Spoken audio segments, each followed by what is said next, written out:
С 26 по 30 ноября 2025 года в столице Ирана, городе Тегеране, проходят международные соревнования по тяжелой атлетике, в которых успешно выступает сборная команда Туркменистана.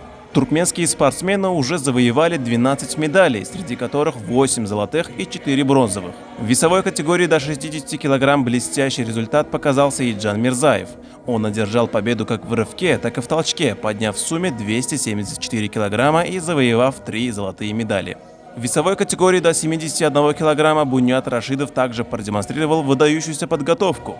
Туркменский атлет поднял в сумме 315 кг и стал обладателем полного комплекта золотых медалей в своем весе.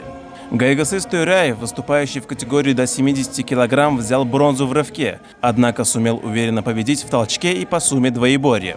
Его итоговый результат 332 кг принес ему еще 2 золотые медали. В весовой категории до 88 кг Рамазан Тюреев занял 3-е место в толчке и по сумме двоеборья, завоевав 2 бронзовые медали. Его соотечественник Галкан Рахманов в той же категории стал бронзовым призером в рывке. Всего в соревнованиях принимают участие 37 спортсменов из 8 стран.